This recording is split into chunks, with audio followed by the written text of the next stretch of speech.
Hello engineers, मैं engineer Saurabh Mishra स्वागत करता हूँ आपका लखनऊ ब्रांच में। और आज हमारा ये जो जुलाई बैच है ये स्टूडेंट हैं और इनकी एस्टिमेशन की क्लास आज खत्म हुई है, तो इनका आज फाइनल प्रेजेंटेशन है।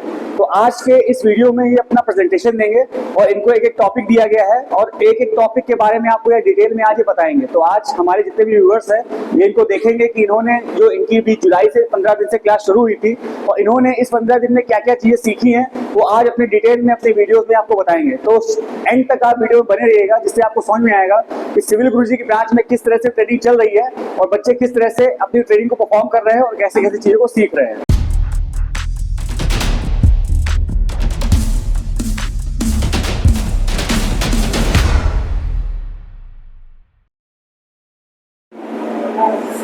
हेलो गाइस, मेरा नाम अस्तायन है। मैं डिस्ट्रिक्ट उन्नाव से बिलोंग करता हूँ और मैं अभी 2023 में डिप्लोमा इन आर्किटेक्चर से पास आउट हुआ हूँ। और पिछले कई सालों से मैं सिविल गुरुजी के कंटेंट यूट्यूब पे देख रहा था और तभी मैंने फैसला लिया कि एक बार मुझे प्रैक्टिकल ट्रेनिंग करनी चाहिए। और आज 2 दिन आ गए प्रैक्टिकल ट्रेनिंग करने का और फाइनली आज मैं अपने टॉपिक पे बात करता हूँ स्लैब बीम कंक्रीट और स्लैब बीम शटरिंग और स्लैब की शटरिंग और स्लैब की कंक्रीट। ये मेरा स्लैब बीम का प्लान है।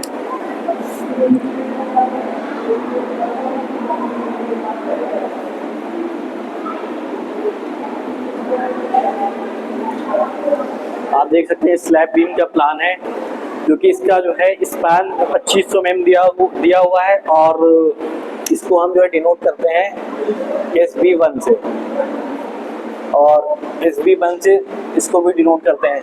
इसका स्पैन सेम होने के कारण इन तीनों बीम को SB1 से डिनोट करते हैं। और ये स्पैन जो है 3400 mm है, इसको SB2 से डिनोट करते हैं।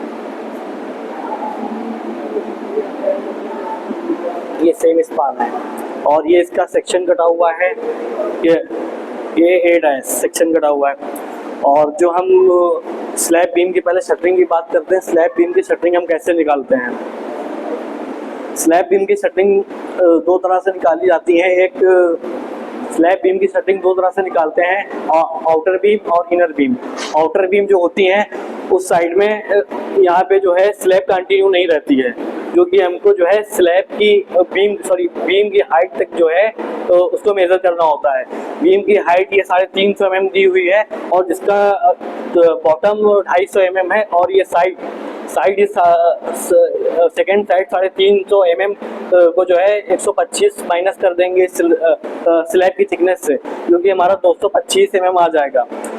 तब ये हम जो है स्लैब की शटरिंग को जो है 350 mm plus 250 mm plus 225 mm इसको जोड़ लेंगे।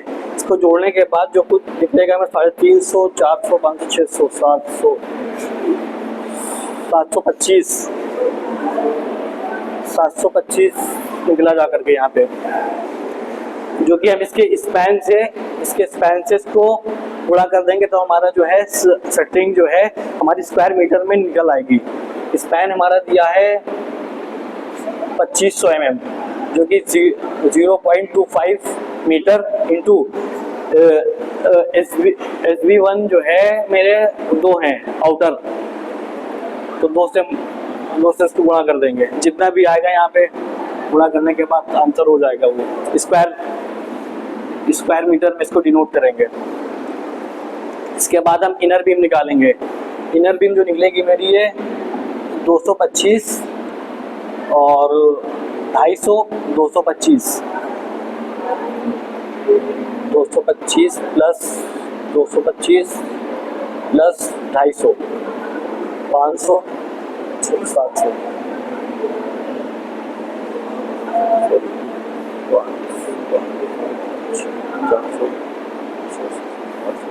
सॉरी 825 है, 750 इंटू इसका स्पैन भी जो है 0.25 मीटर है इंटू हमारी इनर बीम जो है 1 दी गई हुई है। इसका आंसर आ जाएगा थोड़ा करने के बाद। अब इसके बाद ये शटरिंग निकालने के बाद अब हम ये SB1 इसी तरह से निकाल लेंगे, SB2 इसी तरह से निकाल लेंगे और इसके बाद इसी कंक्रीट निकालेंगे। इसी कंक्रीट निकालेंगे 2500 0.25 इंटू 0.35 इंटू 2 इंटू 3, इसी कंक्रीट का वैल्यू निकल आएगा। उसके बाद में जो है हम SB2 का कंक्रीट निकालेंगे। SB2 हमारी दी हुई है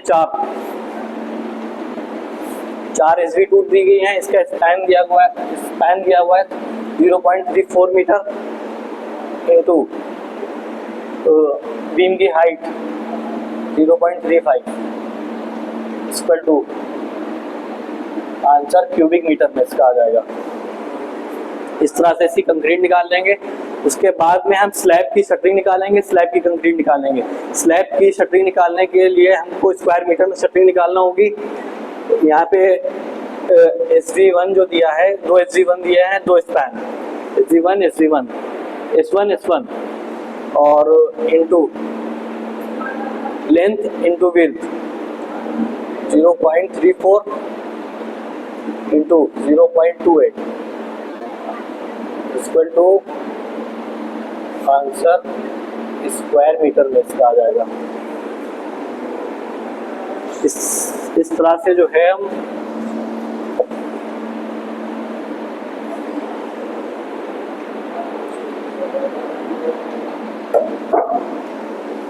स्लैब की कंक्रीट निकालेंगे।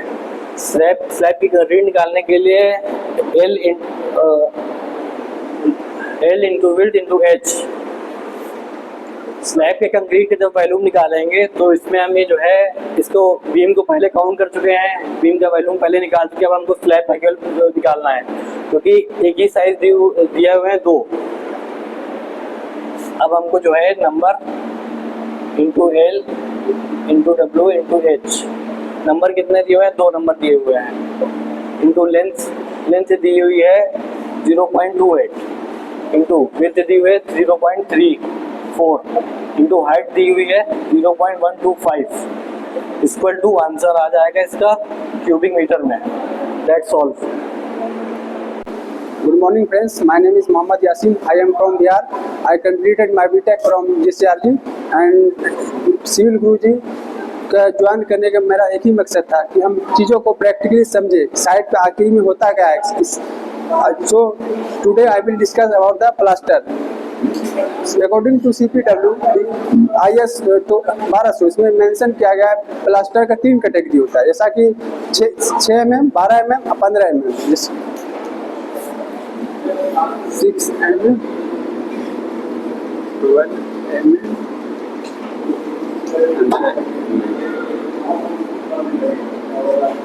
प्लास्टर का मेनली 3 होता है, 6 mm, 12 mm और 15 mm। 6 mm जो है मेनली कंक्रीट सरफेस पे किया गया, जैसे हमारा कंक्रीट सरफेस हुआ, जैसे सीलिंग हो गया, स्लैब हो गया, ये हमारा कंक्रीट सरफेस हो गया। इसमें हमारा मेनली 6 mm का प्लास्टर यूज किया जाता है। और फिर हमारा हो गया 12 mm। 12 mm जो है मेनली हमारा स्मूथ सरफेस करने का मतलब ये है जिधर से हमारा मेसन जो कंस्ट्रक्ट बनाएगा उसी तरफ हमारा स्मूथ सरफेस होगा। तो स्मूथ सरफेस में मेनली हमारा 12 mm का प्लास्टर यूज किया जाता है। फिर हमारा 15 mm जो है आउटर रफ सरफेस का मतलब ये है जिधर से हमारा मेसन जो ब्रिक कंस्ट्रक्ट करा उस तरफ हमारे स्मूथ सरफेस जस्ट उसको अपोजिट साइड में हमारा रफ सरफेस हो गया, उस तरफ हमारा 15 mm का प्लास्टर यूज किया जाएगा।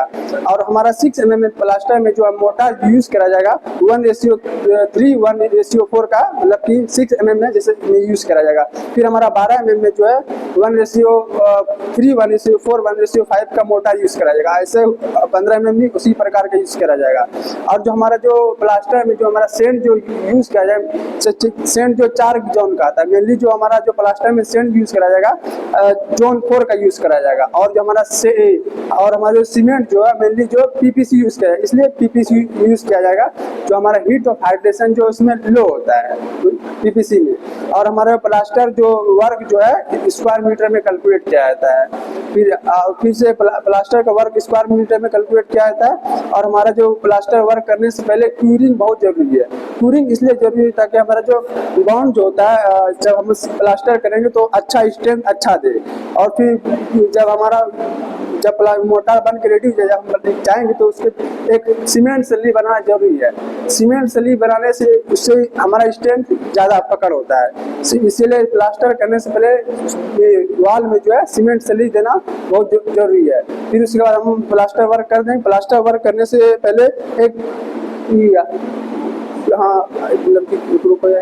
मिनट, हमारा टिप्पी सीमेंट प्लास्टर करने से पहले एक टिप्पी बनाना जिससे हमारा की थिकनेस पता चल जाता है। जैसे हमारा 6 mm करना या 12 mm के एक तरह के बना के उसको छोड़ देंगे, फिर उसी लेवल पे हम पूरा ये कर देंगे, पूरा प्लास्टर कर देंगे। और हमारा से प्लास्टर को इसे चेक करने के लिए हमारा एक फंटी आता है जो कि एल्युमिनियम का बना रहता है। हम उसको चेक करने के लिए इसे ब्रिक में से रख के या फिर पानी या गिराएंगे या फिर पैसा देखेंगे अंदर जा रहा है कि नहीं, उससे हमारा प्लास्टर का चेक कराता है। फिर हमारा इसे एक डिडक्शन प्लास्टर करने के बाद एक डिडक्शन क्राइटेरिया आता है। इसमें अकॉर्डिंग टू IS 1200 पार्ट 12 में मेंशन किया गया, तो उसके लिए 3 क्राइटेरिया होता है। अगर हमारा डिडक्शन एरिया जो है 0.5 मीटर स्क्वायर से कम है तो हमारा 0% डिडक्शन कराया जाएगा। केस 2 इसमें कि हमारा डिडक्शन एरिया ये है कि अगर 0.5 मीटर स्क्वायर से ज़्यादा और 3 मीटर स्क्वायर से कम है तो उसमें हम 50% का डिडक्शन करेंगे। और फिर हमारा 3 मीटर स्क्वायर से ज़्यादा है तो उसमें 100% का डिडक्शन करेंगे। और हम प्लास्टर वर्क मीटर स्क्वायर में करेंगे। Thank you. स्टार्ट हो गया। हेलो एवरीवन, मेरा नाम आकांक्ष पांडे है। मैंने सिविल गुरुजी को 1 तारीख को ज्वाइन किया था और अभी तक हमने यूनिट कन्वर्जन से लेके सब स्ट्रक्चर सुपर स्ट्रक्चर तक कंप्लीट कर लिया है। अभी हम पढ़ेंगे, मेरे को टॉपिक मिला है फ्लोरिंग का, तो मैं आज का टॉपिक स्टार्ट करता हूँ फ्लोरिंग के साथ। तो अभी पहले बोर्ड पे लिख लेता हूँ। फ्लोरिंग हम किस लिए करते हैं? फ्लोरिंग हम लोग फ्लोर पे प्रोवाइड करते हैं ताकि हम लोग सरफेस पे पूरा स्मूथनिंग प्रोवाइड कर सकें, कोई भी इनहेंस लुक कर सके सरफेस का, फ्लोर बढ़िया लुक दिखाई दे, इसलिए हम लोग फ्लोरिंग करते हैं। फ्लोरिंग का कोई रिक्वायरमेंट है ताकि उसका कितना मतलब मेंटेनेंस है, क्या है, ये सब देखते हुए फ्लोरिंग किया जाता है। फ्लोरिंग अलग अलग तरह का होते हैं, जैसे मेट्रीफाइड फ्लोरिंग होती है और उसका सेरेमिक फ्लोरिंग होती है। मेट्रीफाइड में होता है double charge, single charge and nano polish. इसमें एक और होता है जिसको ग्लेज्ड कहते हैं।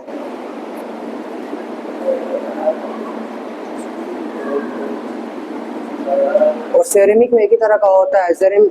बैटरीफाइड मेनली बेडरूम, वॉशरूम, बेडरूम में यूज होता है, वॉल में यूज होता है, बालकनी में यूज होता है, थ्रेशोल्ड पे यूज होता है और अलग अलग जगह पे जहाँ पे मेन एरिया वहाँ यूज होता है। सेरेमिक हम लोग जहाँ पे मेनली वाटर के यूज होते हैं, जहाँ वाटर आते हैं वहाँ पे सेरेमिक टाइल्स यूज होती है।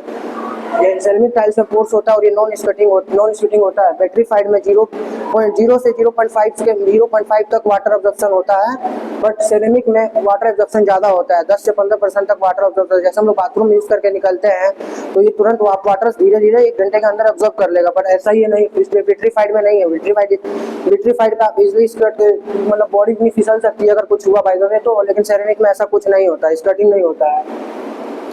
गुड रिक्वायरमेंट है, अगर एक्सपेंसिव ही ना हो, टाइल्स ऐसी हो जैसे कि ग्रेनाइट हो गया, कोटा स्टोन हो गया, रेजिन हो गया, ऐसे स्टोन्स अगर यूज करते हैं तो एक्सपेंसिव नहीं होते हैं। बैटरीफाइड टाइल्स बड़े साइज में आते हैं, लेकिन अगर सेरेमिक टाइल्स हम लोग जो यूज करते हैं वो छोटे छोटे क्यूब्स में आते हैं। बैटरीफाइड टाइल्स का साइज 4x4 का मैक्सिमम मतलब मिनिमम या मैक्सिमम होता है, एंड सेरेमिक टाइल्स के छोटे छोटे क्यूब्स में आते हैं। और सेरेमिक टाइल्स को हम लोग मेनली यही सब जगह पे यूज करेंगे। और ये एंटी स्लिपरी होता है और मैं स्टेयर केस के लैंडिंग पर भी हम लोग बैटरीफाइड टाइल्स को यूज करेंगे, एज वेल एज हम लोग बैटरीफाइड टाइल्स को स्टेयर केस के रेज एंड ट्रेड पर भी यूज करते हैं।